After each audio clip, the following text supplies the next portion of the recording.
Hello friends, good morning once again. Now we are in standard 10th, chapter number 3, pair of linear equations in two variables.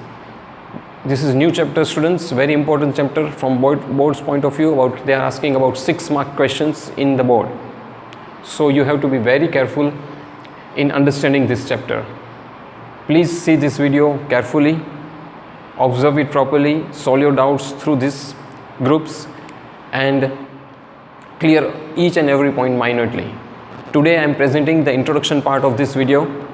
Let us see what is the introduction part of this equations. Of course you are aware with the equations. Equation is not new, but the new thing in this, let me clear the title, linear equation in two variables.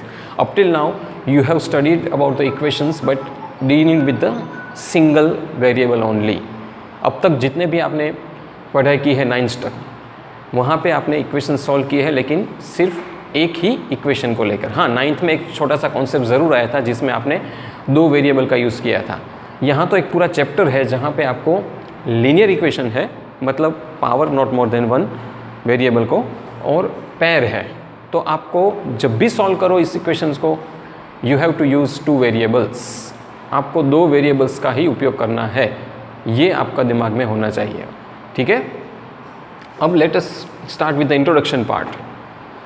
The first point is the general form of linear equation. General form of linear equations means there is a fixed formula to find out the solutions. अगर मुझे कोई solution निकालना है तो एक कोई fix formula पर हम काम करते हैं. मैथ्स के अंदर हमेशा कोई ना कोई एक फॉर्म होता है, कोई फार्मूला होती है जिसके द्वारा हम सॉल्यूशंस निकालते हैं. General form of linear equation की भी एक फार्मूला है, ax + by + c = 0. Using this formula we will find out the solutions. कोई भी क्वेश्चंस के आंसर हम इस फार्मूला के द्वारा निकाल सकते हैं. राइट. जाओ a and b वो रियल नंबर्स है, c कांस्टेंट है, और a and b will never be equal to 0. ये आपके दिमाग में होना चाहिए. इसका एप्लीकेशन कैसे करते हैं वो हम समझेंगे. फिलहाल आपको ये याद रखना है, ax + by + c = 0. आपने देखा होगा कि मैंने x, y ऐसे दो वेरिएबल का उपयोग किया है यहाँ पे. Second point, general form. जैसे कि हम टाइटल दे रहे पैर मतलब दो, जोड़. तो हमेशा जब हम सॉल्व करेंगे तो हर एक सॉल्यूशंस या हर एक क्वेश्चंस में पेयरिंग ही करना पड़ेगा. तो यही इक्वेशन मैं यहाँ लेके आया हूँ, लेकिन क्या दो है नहीं, इसलिए मैंने a1x नाम दिया. तो a1x + b1y + c1 = 0 and a2x + b2y + c2 = 0. तो this is called a pair. तो जब भी मुझे कोई सॉल्यूशंस फाइंड करने हैं, सम्स फाइंड करना है, तो मैं क्या करूँगा, पेयर में ही करूँगा. यहाँ पे मुझे दो जनरल फॉर्म को साथ में लेकर चलना पड़ेगा, तो ही मुझे आंसर मिलेगा बारी बारी, क्योंकि दो अलग अलग वेरिएबल का यूज़ कर रहे हैं ना, इसलिए पेयर आती है. अगर एक ही वेरिएबल होता तो पेयर करने की कोई ज़रूरत नहीं पड़ती. ओके. तो यहाँ पे पहले मैं x की वैल्यू फाइंड करूँगा, फिर उसकी ही वैल्यू डालकर फिर y की वैल्यू फाइंड करेंगे. ऑफकोर्स प्रैक्टिकल सम करेंगे तब आपको ये पता चलेगा और क्लियर हो जाएगा. फिलहाल आप फॉर्मूला पर कॉन्सेंट्रेट कीजिए. ठीक है. फिर a1, a2, b1, b2 जो भी कुछ है वो भी इसी की तरह रियल नंबर्स है. a1, a2, b1, b2 they are not equal to 0. Again same यही फॉर्मूला है, लेकिन जब पेयर में होती है तो उसको जनरल फॉर्म बोलते हैं. That is the only difference. Now solutions of pair of linear equations means finding out the value of x and y, nothing else. जैसे हम इक्वेशन में क्या करते थे, x की वैल्यू निकालते थे. जब सिंगल वेरिएबल यूज़ करते थे तो भी x की वैल्यू निकालते थे. यहाँ पे डबल वेरिएबल यूज़ कर रहे हैं तो x और y दोनों की वैल्यू निकालेंगे तो हमारा सॉल्यूशन हो जाएगा. That is what they are trying to say. अब इसमें बेसिकली दो मेथड है, एक एल्जेब्राइक मेथड और एक ग्राफिकल मेथड. ग्राफिकल मेथड का इतना इंपॉर्टेंस नहीं है हमारे कोर्स को लेकर, इसलिए ज़्यादातर हम डिस्कस नहीं करेंगे, but we will use only algebraic method more, क्योंकि ज़्यादातर क्वेश्चन इससे ही पूछते हैं, ये ज़्यादा यूज़ नहीं होता है. अब एल्जेब्रिक या एल्जेब्राइक मेथड के 3 और डिवीज़न है, मतलब अलग अलग मेथड है सॉल्यूशन फाइंड करने की. आंसर्स तो सेम आएगा लेकिन अलग अलग वे है.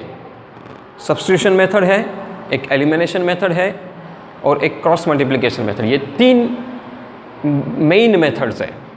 तो ये 3 मेथड का ज़्यादातर उपयोग हम करेंगे सॉल्यूशंस फाइंड करने के लिए.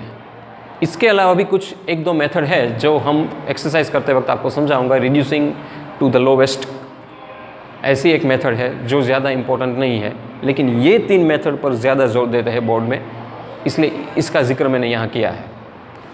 नेक्स्ट पॉइंट कि जब भी हम ये 3 फॉर्मूला का यूज़ करते हैं तो 3 कंडीशन सामने आती है। Always 3 conditions are reflected when I use this 3 methods. This 3 conditions are, suppose I take the first condition.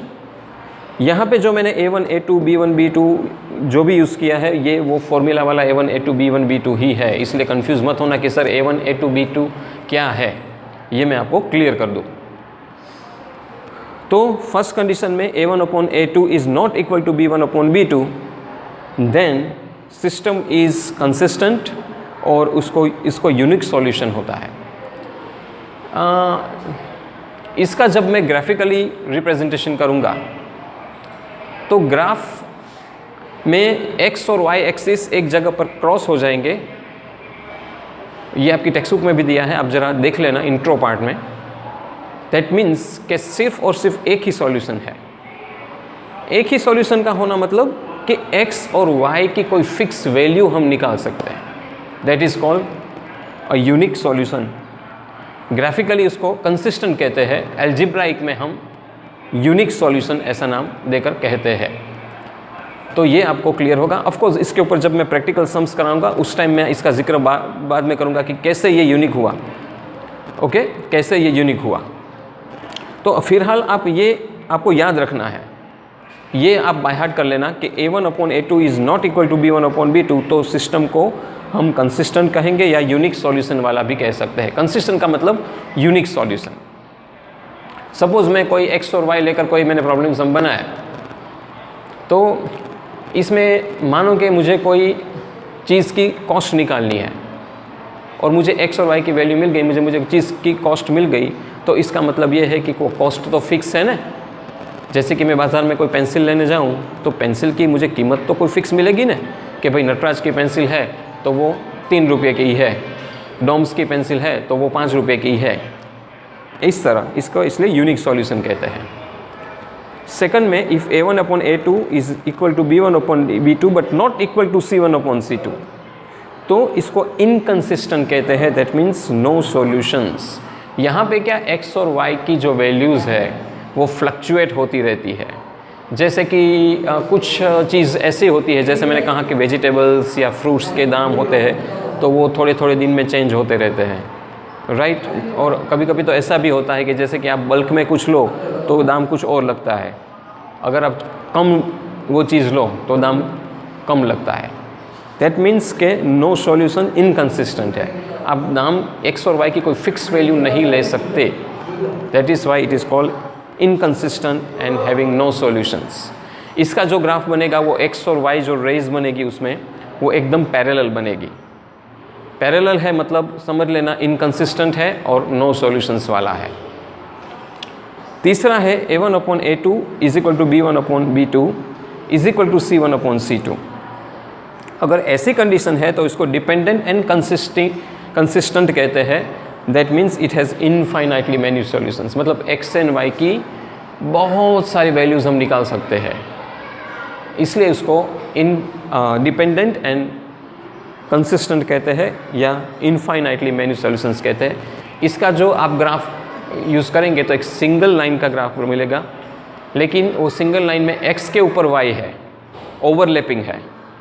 Overlapping का मतलब इसके बहुत सारे सॉल्यूशंस हैं, इनफाइनाइट सॉल्यूशन निकाल सकते हैं। This is what they are trying to say. बच्चों ये जनरल फॉर्म, पेयर और ये A1/A2 B1/B2 वाला 3 चीज़ें आपको बाय हार्ट करनी है इसमें, क्योंकि ये बहुत इंपॉर्टेंट पार्ट है चैप्टर का। पार्ट 1 है मेरा, ये इंट्रोडक्शन पार्ट है, इसमें मैंने ये सिखाया। इसको लेकर कोई डाउट हो तो ग्रुप में ज़रूर भेजिएगा या मुझे कॉल करके भी बता सकते हो, आई विल टेल यू। ये आज मैं होमवर्क में आपको ये सब याद करने के लिए भेज रहा हूँ। ओरल होमवर्क है कि इसको बाय हार्ट कर लेना। ओके बच्चों।